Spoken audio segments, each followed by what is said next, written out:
Wow. I don't even know what to say. I mean, Danny McMurtry, good friend of mine growing up, and to be recognized by him and introduced by him means a lot. I'm going to just go ahead and hold this mic, or I'm going to be messing with this for a little bit, but I'm used to it because I've done probably 30 wrestling tournaments over the last 3 years, so I'm used to being on the mic. A lot of people in this room that I grew up with that were mentors, teachers, everything to me. So, thank you for being in attendance. First of all, I'd like to say good evening. I'm truly honored and humbled to be a distinguished alumni and represent the class of 1998. It is also an honor to be receiving this award alongside Bishop Loa and Reverend Birch. I sell tractors and beer and organize youth get-togethers, right? Like, so.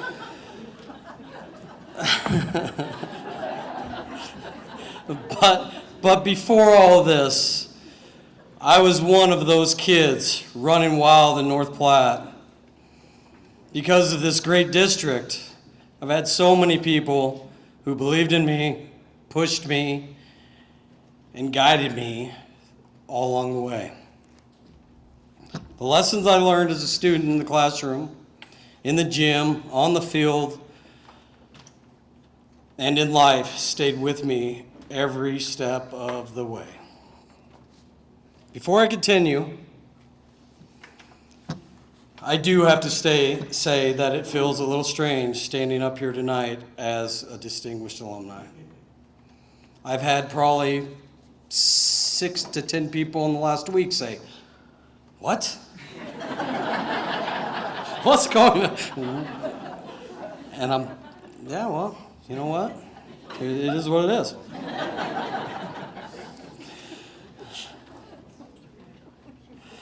Another thing is that I had all this written on my phone, and they made me check it in at the door. So I didn't have my phone with me, so I'm just shooting this at the hip. That's kind of a deal where these kids are not allowed to have phones in their school anymore, which I think is a pretty good idea, actually. All right, a few memories that popped into my head as I was going through what I would say up here. First being, I went to McDonald Elementary School in 1984. I was in kindergarten, and Mrs. Billings was my teacher. Mr. Hand was our principal. With anybody that had Mr. Hand knew that he was very scary, stern, wore an Eskimo hat, and directed us properly everywhere we needed to go. Our fun nights were the best. I remember being in McDonald Elementary School just thinking of the fun nights it was like Thanksgiving or Christmas. It was a thing you just did.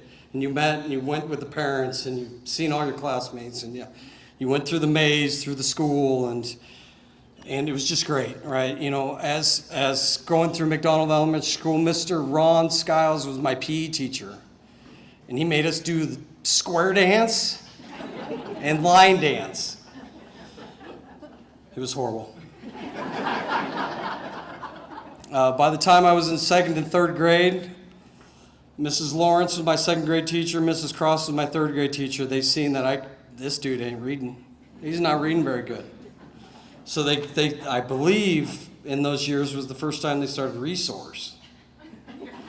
So I was in resource from 2nd and 3rd grade with Miss Bunny Nelson, who taught me how to read. And I will thank her every day for the rest of my life. In 4th grade, my neighbor was Mrs. Ludwig, who was also my teacher. And at recess, I was on a fast break, went in the basketball game, had to score. The buzzer goes off.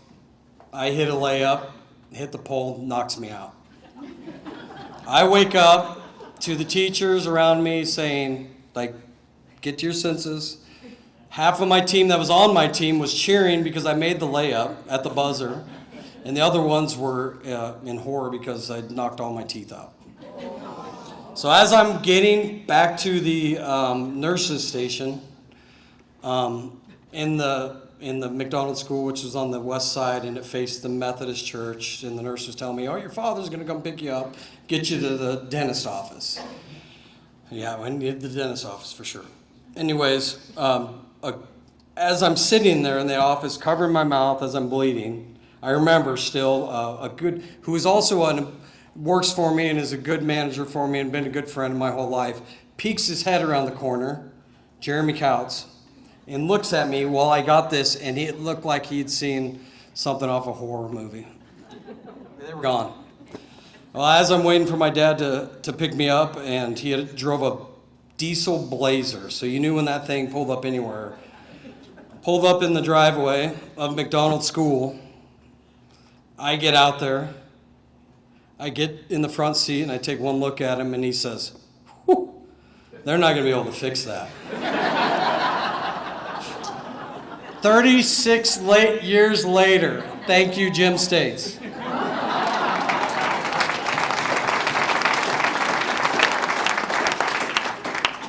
Fifth grade was horrible. I was, my teacher, her name was Mrs. Fisher. Is she present? Anyways, the longest year of my life.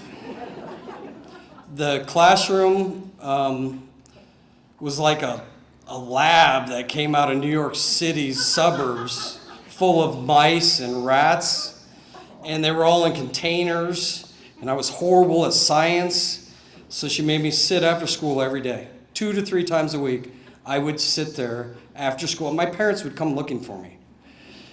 I would beg to go to piano lessons that my mom made me go to. Begged to go to piano lessons. She made me go to piano lessons from the time I was in 2nd grade on. And I begged to get out of there to go to them. Middle school was a breeze. I remember teachers like Mrs. Polk, Mrs. Gunnan, Mrs. Wagner, Mr. Johnson, Mr. Luckett, Mrs. Anderson, Miss McClymont, very, very fair, Mr. Salee was our wrestling coach. And he used to throw around Mr. Luckett, if I remember right, was your assistant. Was it Luckett? Yeah. We'd go to wrestling practice at Slee. Have you ever seen this guy's hands? Mr. Luckett was his assistant coach, and man, he ragdolled him around all day long. Middle school was great. I actually dated my wife of 21 years for 2 days in middle school. Didn't work out then, but, you know. And my 7th grade year, we won the Jamboree, the football championship. And the guy that introduced me today threw me a touchdown pass that I caught. And everybody said I didn't catch it. But Ron Skiles, who was my PE teacher, I remember looking up to him, and I clearly caught it. And we won that, right? We won that game. Right, Danny? Absolutely. Yeah. 8th grade, it was tough.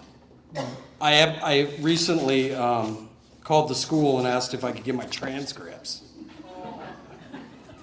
I'm looking through the transcripts. Way too many classes for 8th graders. I struggled. Then on to high school, North Platte High School, which was the biggest school you'd ever been in your life before they built the new one. You would leave to go to school on Monday. You'd show up at the school on Monday, and there was days I didn't make it to class till Wednesday. It was that big. I remember teachers like Mr. Beggs, who were, he would give you a news week at the beginning of the week, and you would study it all week, and you got a quiz on it. Best class ever. Mrs. Tammy Workman Eshelman, who's a big part of my life. I think I was in her first class. And we watched the OJ trial for 3 months. I still don't know that answer.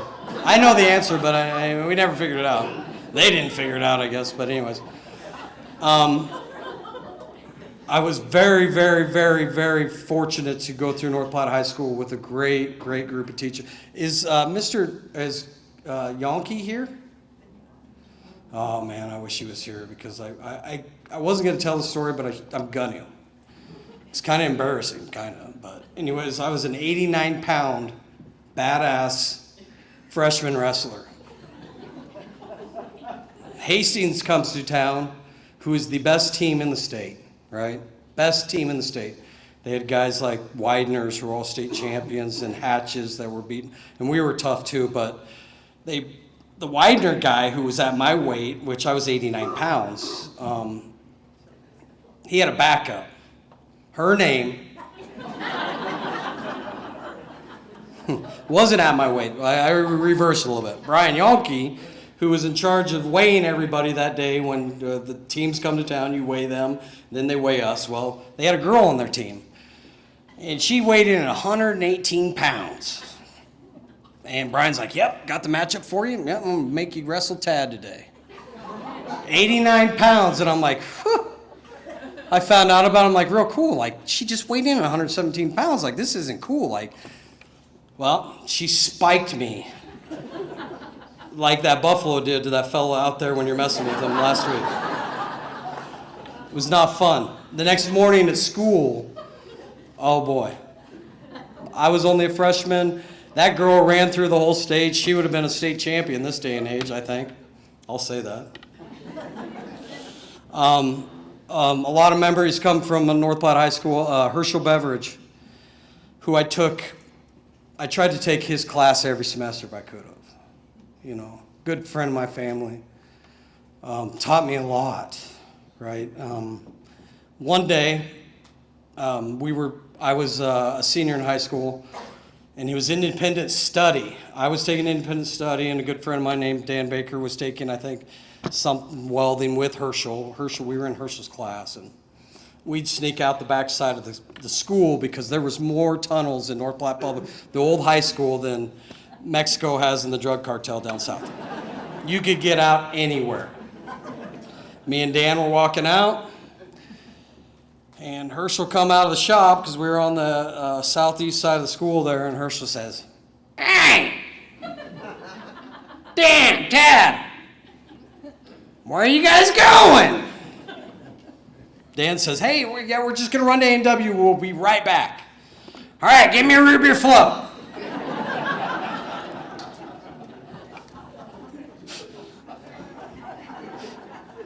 This gets better. 2 months later, I graduate from high school, and at my, I graduate ranking 231st in my class with a 2.5. At my graduation party, Herschel was there. And so I went up to Herschel, and somehow I made the honor roll that semester as well. Well, Herschel gave me all A's. And I said, "Hey, Herschel, thank you for helping me out with that. You know, like, you gave me all A's." He's like, "Yeah, still waiting for that root beer float." I love North Platte High School. It was a great school. So many good memories there. So many great teachers. Like, we were loaded with teachers that were great coaches, life leaders, everything you want your children to be. They're right in front of us every day. As I move into college, I went to the University of Nebraska at Kearney, where the program says I graduated. I didn't. I did spend 4 years there socializing and maybe learning how to taste test some beer. I fell in a little bit of hard times in the last part of my college, and I decided that I was going to move home for a semester and take a few semesters off. So I thought, you know, North Platte, being back home wouldn't be a bad idea to get back and be around my family and get my feet back on the ground. Anyways, I meet my wife of 21 years. Within the first 3 months, I moved back to North Platte, and I'm like, well, you know, this is home. another task that my father had given me, because he didn't totally agree that I was back from college, was like, well, if you're going to be back here this semester, you get to coach a 5th and 6th grade football team. Eisenhower, Washington. Our secretary, Deb Simpson, of 45 years, her twins were on that team. She asked me, along with my father, if I'd coach this football team. And I'm like, wow, coming back from college, got a rough thing going, I'm in a little trouble. I just started dating my wife, now wife. I'm like, yeah, we'll coach this team. It was Eisenhower in Washington, and so I went to the first person I thought, well, they could be my assistant coach. His name was Jeff Ryan. Jeff Ryan passed away 2 weeks ago. Good friend of mine. He was the first one to step up and say, we'll coach this team. Anyways, I didn't know if I was going to tell this story today or not, but I'm gonna. We get 17 kids on our roster, all from Eisenhower and Washington. Hellions. I mean, we couldn't keep them under control. We'd go to practice, man. We had to really watch them. Anyways, one day we had a game, and Jeff was in charge of picking up one of the kids from, he would pick the kid up every day from practice and get him to the field, because there was a lot of need for that. The parents wouldn't drop them off, they wouldn't even show up. We'd go pick them up. And Jeff's task was to pick up this one kid. And this kid was our best middle linebacker. And we needed that kid this day, or we were going to lose this game. Jeff goes over to, the kid lived in some motel on the north side of town with his mom, and they struggled. And Jeff pulls up to the house, and we had a game in 30 minutes. And I'm like, Jeff, you got him. I'm not going to say his name. He wouldn't mind it. But I said, you got him? He's like, yeah, I'm just pulling up to his house right now. Pulls up to his house, pulls up to the front door. The kid's sitting outside in all of his football gear, smoking a cigarette. Jeff gets out real quick, snags it, puts it out, yells at the mom a little bit, gets him in the truck, and starts chewing his butt on the way to the football field. Well, he gets about 3 blocks from the football field, and the kid forgot his mouthpiece. And you can't play a football game without a mouthpiece. So Jeff decides, all right, well, we're going to go to Walmart. We're going to get this kid a mouthpiece so we can get them there. We needed this kid. Like, it was make or break if he wasn't there. Anyways, Jeff goes to Walmart with this kid, takes him in there. They run to the back sports side, grab a mouthpiece, come back out, walk into the parking lot. And this kid's got football pants on, right? And as Jeff is 4 steps in the parking lot, the kid starts pulling out candy out of his pants. He had taken enough candy to give all of his teammates after the game a treat. Jeff turns around, goes back in Walmart, pays for the candy, gets the kid there. He has 13 tackles and wins the game for us. That kid ended up being a Marine. That was the beginning of youth sports for me when I seen it right in front of my face. Right in front of my face. Through the years, Deb Simpson, who I do not get enough credit for, she was our backbone for all of our sports, for all of our businesses, a lot of everything. We had, just to give you some numbers, 47 years of youth sports in North Platte. We had 59,000 athletes that have played in our programs. 5,980 teams that have played in our programs. We have refereed or put on more than 71,000 games over 47 years, all in a big part to Deb Simpson. She's no longer with us. She passed away last year. She was our rock for our whole family. She will be deeply missed for many, many, many, many, many years. So with that being said, moving back here in 2002, I was 22 years old, met my beautiful wife who has went through the wild ride with me all of this time. I fast forward 24 years to being asked by Cameron Riggs, who's now North Platte High School's head wrestling coach, to be an assistant on a team for North Platte High School last year. And yeah, absolutely, yeah, I want to help you out. February 21st at 3 o'clock in the afternoon, I'm underneath a stadium at the CHI Arena with 20,000 people above me, waiting for this kid of mine to walk on a mat in the Class A 126 state finals. As I'm standing there, nervous as can be, pacing, he's sitting there calm and collective, just ready because it's any other day for him. Cameron Riggs, the same way with him. He's sitting there, they're talking to each other, they're sitting there looking at me like, I get an email across my phone that says, hey, and I think the timing might have been pretty good, Terry. I'd received the email that I was the Distinguished Alumni for 2026.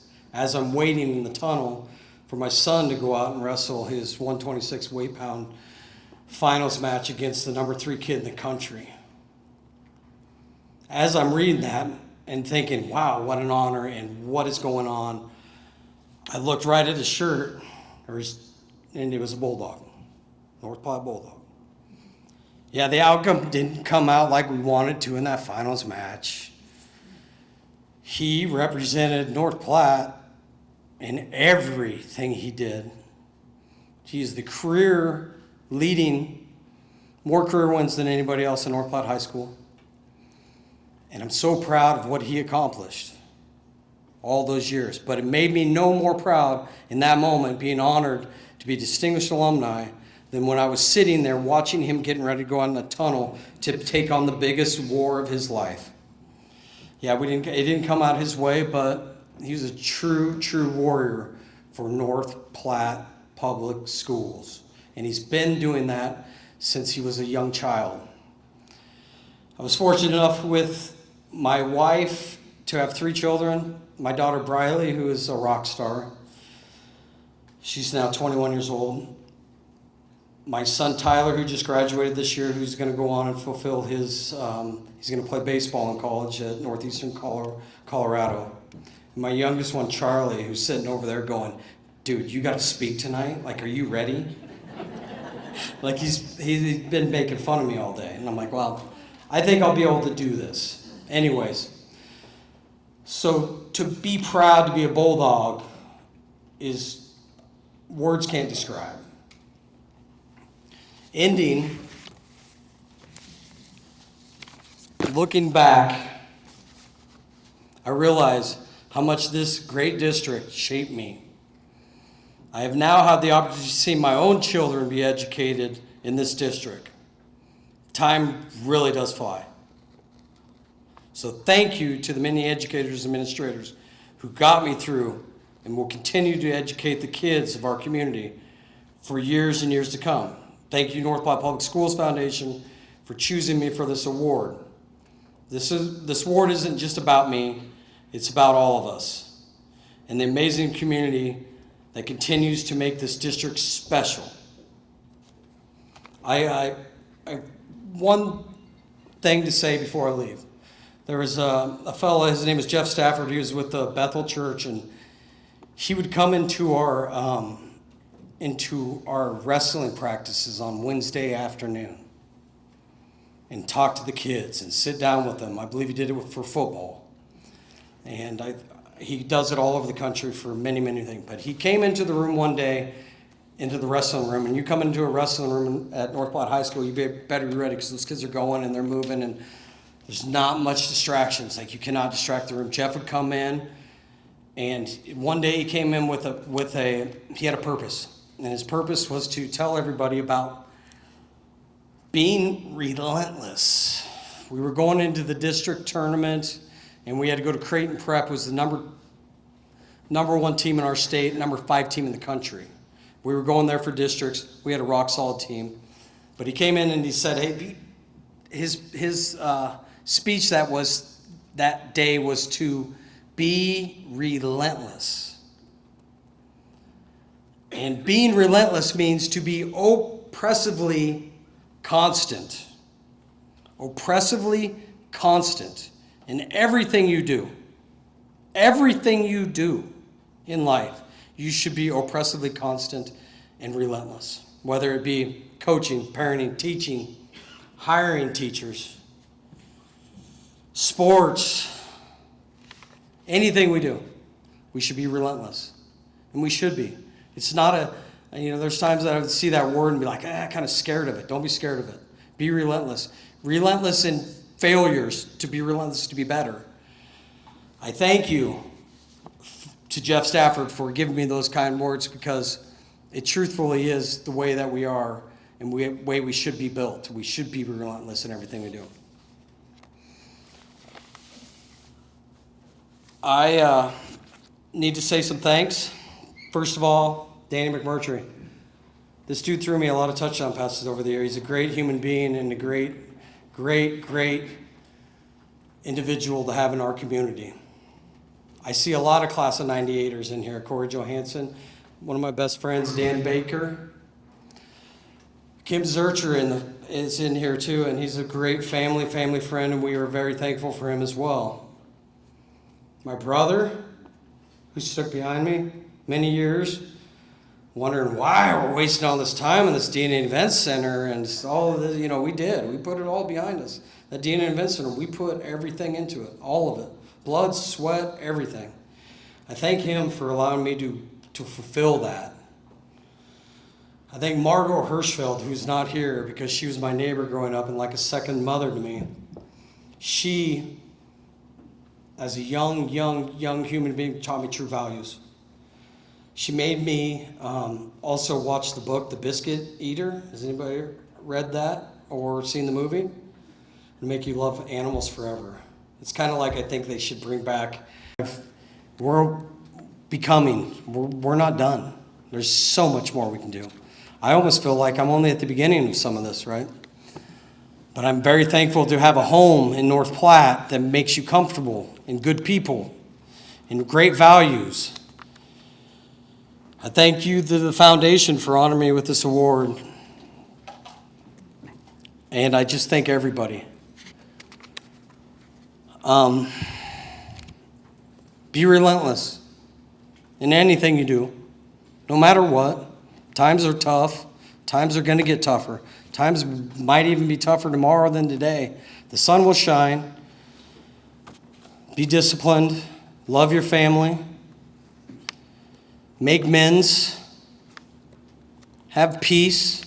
I thank Skip Altick for taking his class when I was in high school as well, because he taught us how to speak in public.